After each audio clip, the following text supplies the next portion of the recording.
Արդյոք կան զարգացումներ հայկական երկաթուղու կառավարման հարցի շուրջ։ Ճեպազրույցում վարչապետից նախ հետաքրքրվեցին լրագրողները։ Հայկական կողմը մշտապես հայտարարել է, որ հակված չէ հարավկովկասյան երկաթուղիների հետ պայմանագիրը միակողմանի լուծել։ Հարցին արդյոք դեպի Ռուսաստան արտահանումների սահմանափակումների ֆոնին հնարավոր է Հայաստանը վերանայի իր այս մոտեցումները, վարչապետը պատասխանեց. Ոչ, հնարավոր չի վերանայի իր մոտեցումը, բայց մյուս կողմից այն ինչ որ մենք հայտարարել ենք,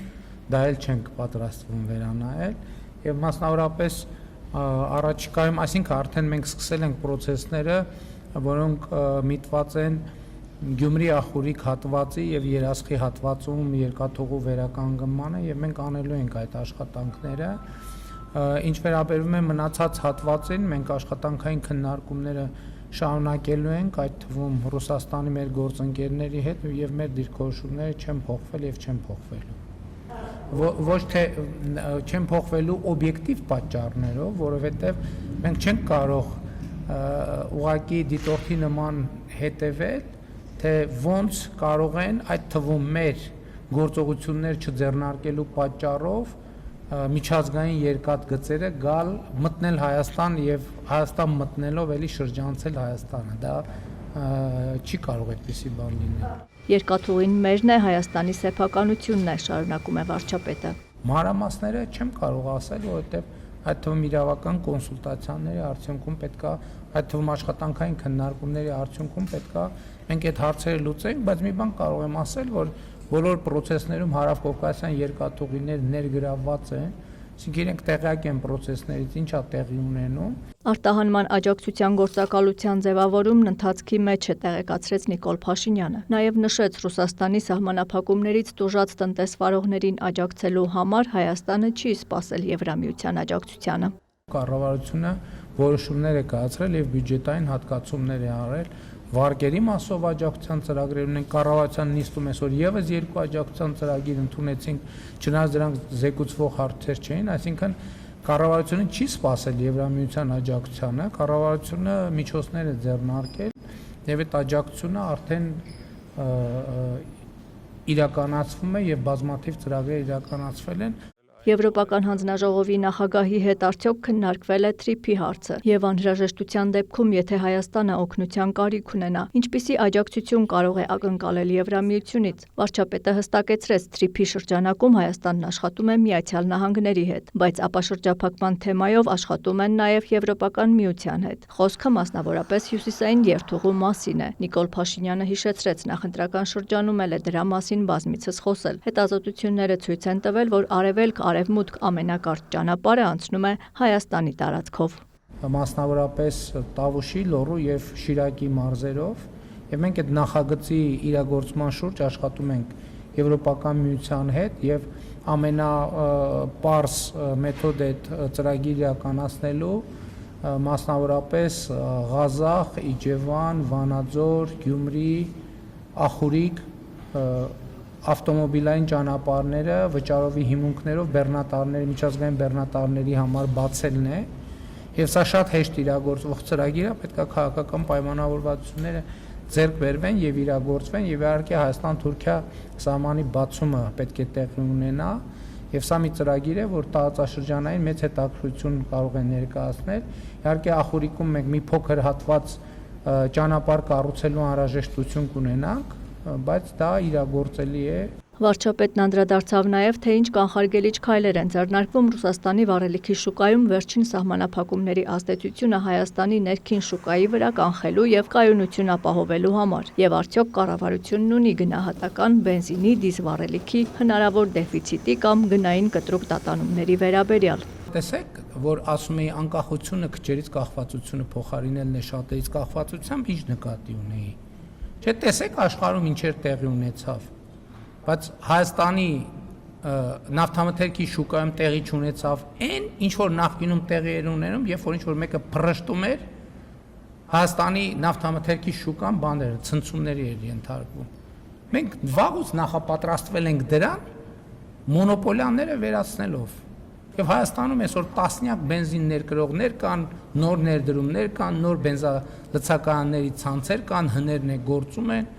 եւ շուկայական կարգավորումներով այդ հարցը կարգավորվի, մենք համոզված ենք։ Վարչապետը միաժամանակ նկատեց, որ աշխարհում նավթամթերքի շուկայում գների գլոբալ ազդեցությունից մենք չենք կարող զերծ մնալ։ Մենք նաև տեսանք Պարսից ծոցում տեղի ունեցող իրադարձությունների համատեքստում, որ շատ թե քիչ բալանսավորված է։ Այդ մարդիկ, որ հայրենասիրական մղումներով ասում են, վայ Ադրբեջանից բենզին ու դիզվառելիք են բանանում, ներկրում, այդ մարդիկ կուզենային, որ Հայաստանում տենց էլի ամեն փռշտոցից կոլապսերներ, իրանք է դոշ ծեծեին, ասեին, այդ տեսեք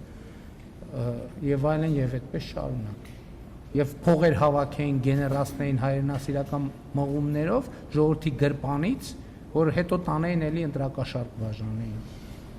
Ավարտվել այդ ժամանակները։ Արձագանքելով ընդդիմադիրների պնդումներին, թե Փաշինյանը տնտեսությունը տանում է աղետի, որ տնտեսական կոլապս ու սով է լինելու, երկրի ղեկավարը հակադարձեց։ Իրանց դեպքում չեմ բացառում, որ սովի սպառնալիք կա։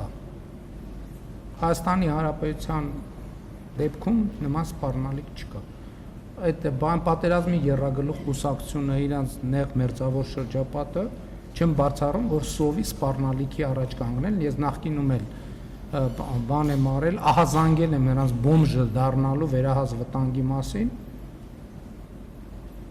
բայց Հայաստանում նորմալ սոցիալական ծրագրեր կան եւ բանտերում էլ բանի սննդի մատակարարման նոր բավականին որակյալ համակարգ կա, այնց որ յոլա կգնա։ Հարց հնչեց նաև, թե ինչ կարծիք է հայտնել Եվրահանձնաժողովի նախագահ Ուրսուլա ֆոն դեր Լայենը Հայաստանում ժողովրդավարության մակարդակի վերաբերյալ։ Ինչքանով եմ ես բռնապետ, ինչքանով ոչ, դրանից կարելի է հետևություններ անել, այդ թվում ձեր տված հարցից եւ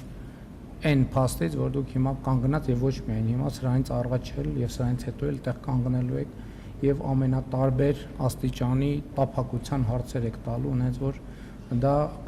շատ ուղիղ ցուցիչ է, ինչքանով եմ ես բռնակալ։ Վարչապետը կարծես պաշտոնների բաժանում է անում, մինչդեռ Սահմանադրական դատարանը չի հրապարակել ընտրության արդյունքների վիճարկման վերաբերյալ իր որոշումը։ Արդյոք սա անհարգալից վերաբերմունք չէ բարձր դատարանի նկատմամբ։ Նիկոլ Փաշինյանը հարցով պատասխանեց. ընդդիմությունը դիմել է Սահմանադրական դատարան, սակայն այս ընթացքում քննարկում է մանդատներ վերցնել-չվերցնելու հարցը։ Ինչու չեն սպասում Սահմանադրական դատարանի որոշմանը։ Հետևաբար նույն տրամաբանությամբ էլ իրենք են այդ քննարկումն անում։ Մինչև 2018 թվականը տեղի ունեցած բոլոր ընտրությունների կեղծման մասին հարցին Փաշինյանը արձագանքեց։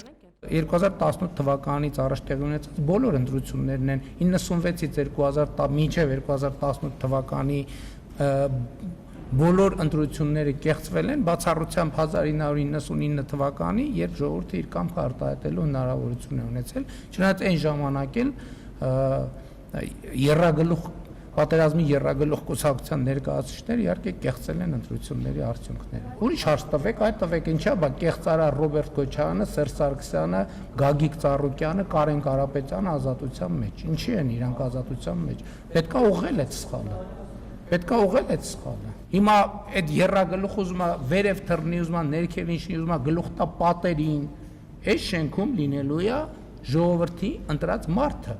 Եվ շենքում աշխատում է ժողովրդի ընտրած մարդը։ Վարչապետը նաև հերքեց լուրերը, թե Աննա Հակոբյանն իբր դերակատարում է ունեցել Ալեն Սիմոնյանին թիմից մեկուսացնելու կամ նրան լուսանցք մղելու հարցում։ Աննա Հակոբյանը քաղաքական գործընթացներում որևէ մասնակցություն եւ դերակատարում չունի։ Վարչապետը խոսեց նաև արդարադատության համակարգի թերությունների մասին, նշեց, թե ինչ պետք է փոխվի Սահմանադրության մեջ այդ խնդիրները լուծելու համար։ Այսօր ամբողջ այդ համակարգը Սահմանադրական պաշտպանության ներքո է եւ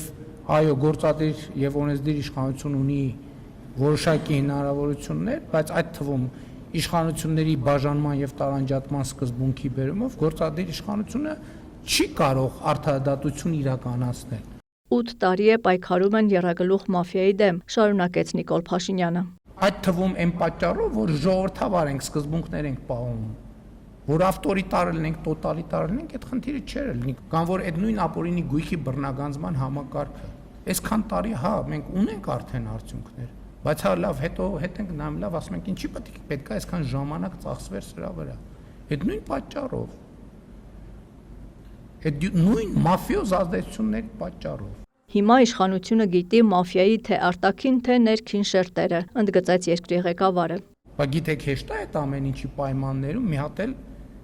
հասնել այս արդյունքների, որը մենք ունենք։ Չի կարող լինի օլիգարխիական դատական համակարգ Հայաստանի Հանրապետությունում։ Ամեն օր ես դրա դեմ պայքարելու եմ, ամեն օր բոլոր հնարավոր եւ անհնար միջոցներով։ Մի ով ոնց ուզում է գնա ասեմ Ռոբերտ Քոչարյան պետք է նստի։ Ինչ եմ ասում, որովհետեւ ժողովուրդն էլ ինձ է ասել, մի հատ էլ մանդատ էլ տվել է։ Հարցերից մեկն էլ վերաբերում էր ԻՄԵ-ի համակարգի ներդրմանը։ Հայաստանում կա բջջային հեռախոսների միլիարդների ստվերային շրջանառություն եւ պարզավ որ այդ միլիարդները ստացողները հիմա այդ միլիարդների հարյուրավոր միլիոնները ծախսելու են լոբինգ անելու որ այդ վա եսա մարդկանց անձնական տվյալները հավաքելու են թող լայնորեն քննարկվի բաց թող քննարկվի եթե պարզվի որ դա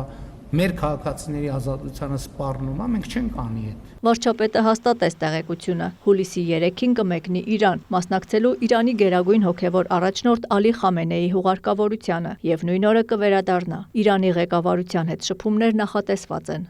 Աննա Զախարյան Դավիթ Մաչկալյան լուրեր